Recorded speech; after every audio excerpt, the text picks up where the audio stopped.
Great. It's my pleasure to be here this afternoon on behalf of my co-authors at the University of North Carolina at Chapel Hill and Muhimbili University of Health and Allied Sciences in Tanzania to present our research on network-level factors that are associated with the perpetration of intimate partner violence among young men in an urban setting in Tanzania.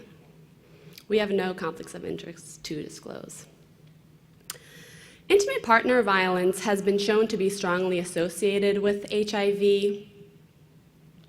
And we know from both theoretical literature and empirical evidence, mainly from settings in the US, that characteristics of one's social network are likely to influence the perpetration of intimate partner violence.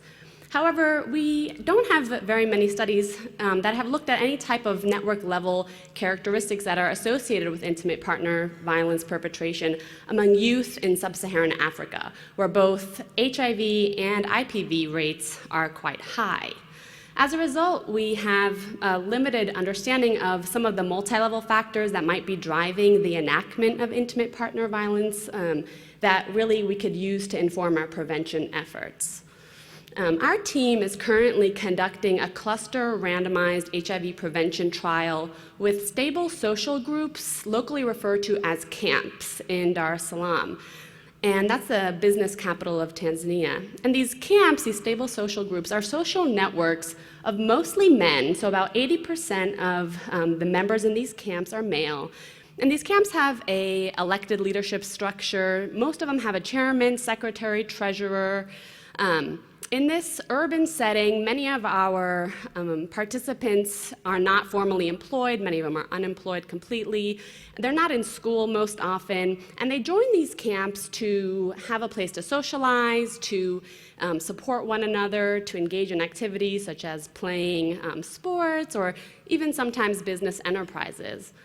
And so we have a nested data structure. We have youth nested within these camps, and this allowed us the opportunity to examine whether and how camp-level gender norms were associated with the perpetration of physical, intimate partner violence among men in this sample. So in terms of the methods that we used, we restricted the analytic sample for this analysis to sexually active men. With complete data. And we had a sample of over 1,100 men that were nested within 59 distinct camps. We assessed the perpetration of intimate partner violence using an adapted version of the World Health Organization Violence Against Women instrument. And we asked about 6 specific different types of physical IPV, and we retained our outcome as continuous log transformed variable that we then modeled. To assess camp-level gender norms, we now aggregated the results of all individual men within each camp to a 15-item gender equitable men scale.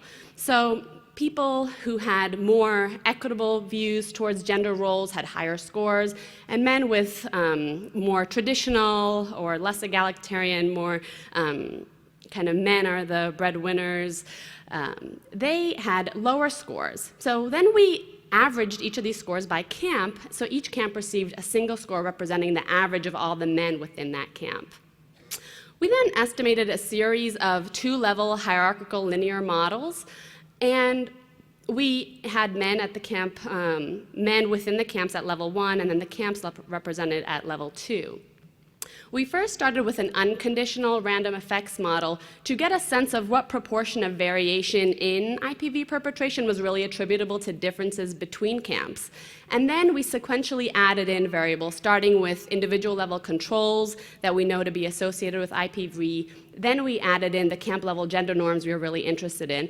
And finally, we added in the individual level attitudes towards gender roles to see if the camp level effects were attenuated.